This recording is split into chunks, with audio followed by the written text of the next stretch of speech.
साक्षी, लेखा तथा दिव्य प्रमाणों के विषय में विवेचन। साक्षी प्रकरण। अग्निदेव कहते हैं, वशिष्ठ, तपस्वी, कुलीन, दानशील, सत्यवादी, कोमल हृदय, धर्मात्मा, पुत्रयुक्त, धनी, पंचयज्ञ आदि वैदिक क्रियाओं से युक्त अपनी जाति और वर्ग के 5 या 3 साक्षी होने चाहिए, अथवा सभी मनुष्य सबके साक्षी हो सकते हैं, किंतु स्त्री, बालक, वृद्ध, जुआरी, मत, शराब आदि पीकर मतवाला, उन्मत्त, भूत या ग्रह के आवेश से युक्त, अभिषक्त, पातकी, रंगमंच पर उतरने वाला चारण, पाखंडी, उटकारी, जालसाज, विकलेंद्रिय, अंधा, बहरा आदि, पतित, आप्त, मित्र या सगे संबंधी, अर्थ संबंधी, विवादास्पद अर्थ से संबंध रखने वाला, सहायक, शत्रु, चोर, साहसी, दुस्साहसपूर्ण कार्य करने वाला, दृष्ट दोष, जिसका पूर्वा पर विरुद्ध बोलने का स्वभाव देखा गया हो वो, और निर्धुत, भाई बंधुओं से परित्यक्त आदि साक्षी बनाने योग्य नहीं है। वादी और प्रतिवादी दोनों के मान लेने पर एक भी धर्मवेत्ता पुरुष साक्षी हो सकता है।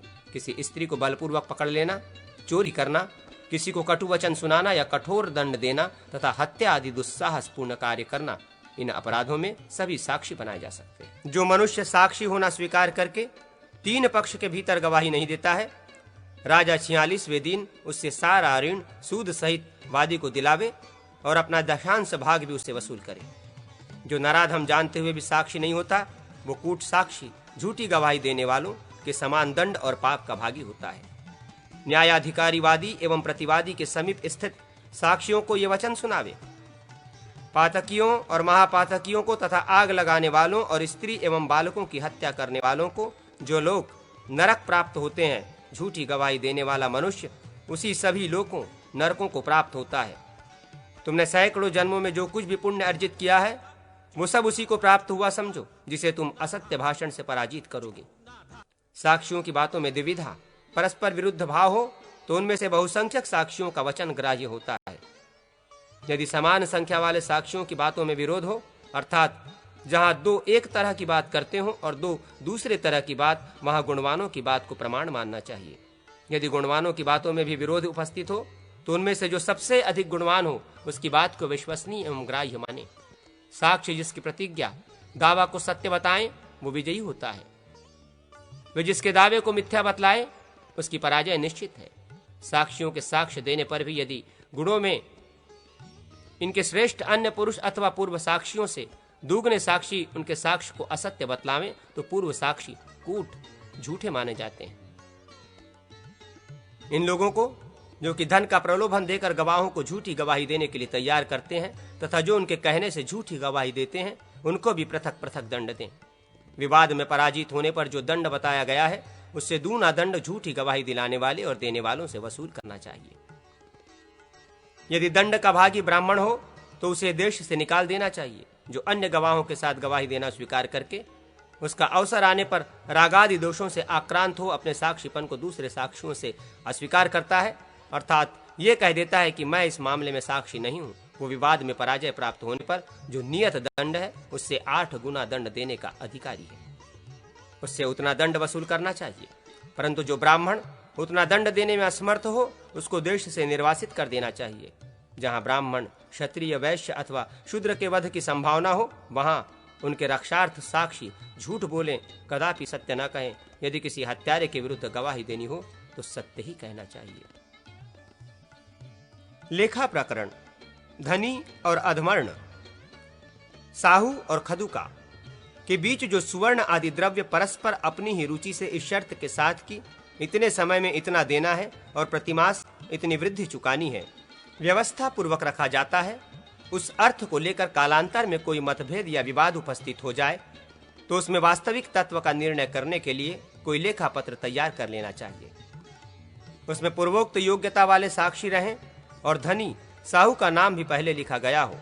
लेखा में संवत, मास, पक्ष, दिन, तिथि, साहू और खदुका के नाम, जाति तथा गोत्र के उल्लेख के साथ साथ शाखा प्रयुक्त गौण नाम, ब्रहुच, कठ आदि तथा धनी और ऋणी के अपने अपने पिता के नाम आदि लिखे रहने चाहिए। लेखा में वांछनीय विषय का उल्लेख पूर्ण हो। ऋण लेने वाला अपने हाथ से लेखा पर यह लिख दे कि अमुक का पुत्र मैं, अमुक इस लेखा में जो लिखा गया है उससे सहमत हूं। तदनंतर साक्षी भी अपने हाथ से ये लिखे कि आज मैं अमुक का पुत्र अमुक इस लेखा का साक्षी होता हूं। साक्षी सदा समसंख्या 2 या 4 में होने चाहिए। लिपिज्ञान शून्य ऋणी अपनी सम्मति किसी दूसरे व्यक्ति से लिखवा ले और अपर साक्षी अपना मत सब साक्षियों के समीप दूसरे साक्षी से लिखवाए। अंत में लेखक कातिब यह लिख दे कि आज अमुक धनी और अमुक ऋणी के कहने पर अमुक के पुत्र मुझ अमुक ने यह लेखा लिखा। साक्षियों के न होने पर भी ऋणी के हाथ का लिखा हुआ लेखा पूर्ण प्रमाण माना जाता है, किंतु ये लेखा बल अथवा छल के प्रयोग से लिखवाया गया न हो।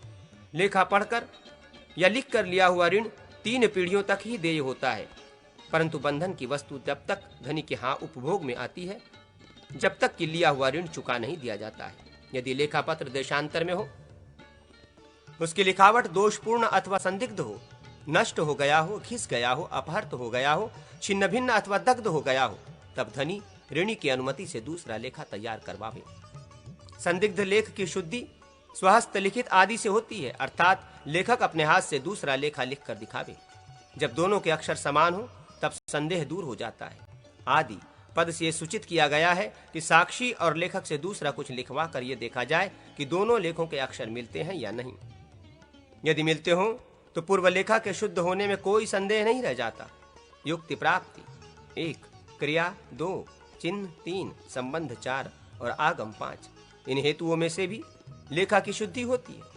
ऋणी जब जब ऋण का धन धनी को देता है तब तब लेखा पत्र की पीठ पर लिख दिया करे, अन्यथा धनी जब जब जितना धन पावे तब तब अपने हाथ से लेखा की पीठ पर उसको लिखकर अंकित कर दे।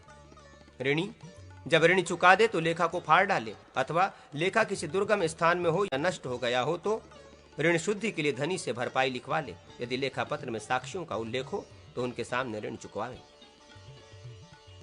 दिव्य प्रकरण तुला, अग्नि, जल, विष तथा कोश, ये 5 दिव्य प्रमाण धर्मशास्त्र में कहे गए हैं, जो संदिग्ध अर्थ के निर्णय अथवा संदेह की निवृत्ति के लिए देने चाहिए।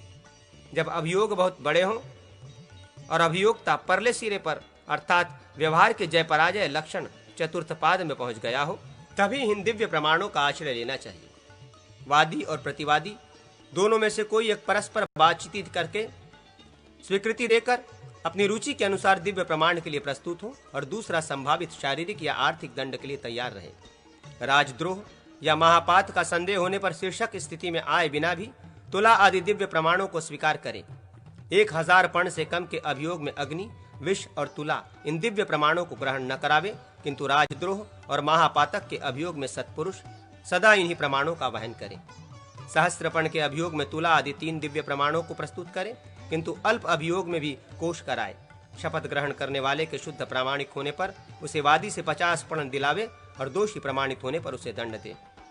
न्यायाधिकारी दिव्य प्रमाण के लिए प्रस्तुत मनुष्य को पहले दिन उपवास करवाएं तथा दूसरे दिन सूर्योदय के समय वस्त्र सहित स्नान कर लेने पर बुलावे।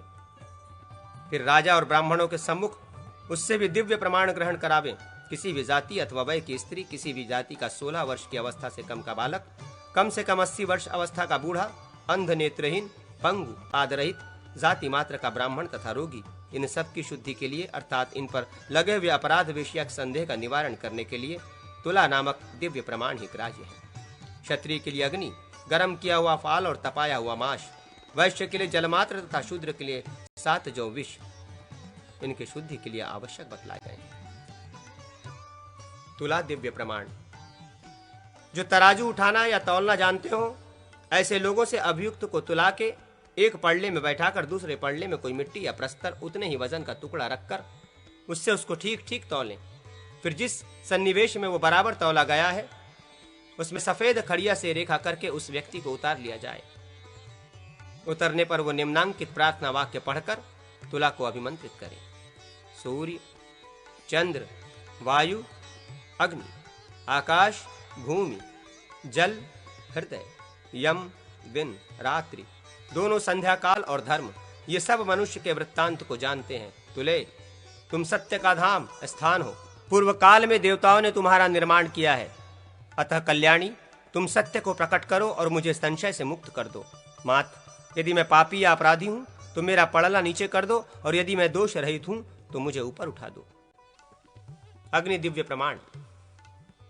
अग्नि का दिव्य ग्रहण करने वाले के हाथों में धान मसलकर हाथों के काले तिल आदि चिन्हों को देखकर उन्हें महावर आदि से रंग दें। फिर उसके हाथों की अंजलि में पीपल के 7 पत्ते रखें। हाथ सहित उन पत्तों को धागे से आवेष्टित कर दें। इसके बाद दिव्य ग्रहण करने वाला अग्नि की प्रार्थना करे। अग्निदेव, आप संपूर्ण भूत प्राणियों के अंतःकरण में विचरते हैं। आप सबको पवित्र करने वाले और सब कुछ जानने वाले हैं। आप साक्षी की भांति मेरे पुण्य और पाप का निरीक्षण करके सत्य को प्रकट कीजिए। शपथ ग्रहण करने वाले के ऐसा कहने पर उसके दोनों हाथों में 50 पल का जलता हुआ लोहपिंड रख दे। दिव्य ग्रहण करने वाला मनुष्य उसे लेकर धीरे धीरे 7 मंडलों तक चले। मंडल की लंबाई और चौड़ाई 16-16 अंगुल की हो तथा एक मंडल से दूसरे मंडल की दूरी भी उतनी ही हो। तदनंतर शपथ करने वाला अग्निपिंड को गिराकर हाथों में पुनः धान मसले। यदि हाथ न जले हों तो शपथ करने वाला मनुष्य शुद्ध माना जाता है। यदि लोह पिंड बीच में ही गिर पड़े या कोई संदेह हो तो शपथकर्ता पूर्ववत लोह पिंड लेकर चले। जल दिव्य। जल का दिव्य ग्रहण करने वाले को निम्नांकित रूप से वरुण देव की प्रार्थना करनी चाहिए। वरुण, आप पवित्रों में भी पवित्र हैं और सबको पवित्र करने वाले हैं। मैं शुद्धि के योग्य हूँ, मेरी शुद्धि कीजिए। सत्य के बल से मेरी रक्षा कीजिए। इस प्रार्थना मंत्र से जल को अभिमंत्रित करके वो मनुष्य नाभि पर्यंत जल में खड़े हुए पुरुष की जंघा पकड़कर जल में डूबे। उसी समय कोई व्यक्ति बाण चलावे। जब तक एक वेगवान मनुष्य उस छूटे हुए बाण को ले आवे तब तक यदि शपथकर्ता जल में डूबा रहे तो वो शुद्ध होता है। विष दिव्य। विष का दिव्य प्रमाण ग्रहण करने वाला इस प्रकार विष की प्रार्थना करे। विष, तुम ब्रह्मा के पुत्र हो और सत्य धर्म में अधिष्ठित हो। इस कलंक से मेरी रक्षा एवं सत्य के प्रभाव से मेरे लिए अमृत रूप हो जाओ।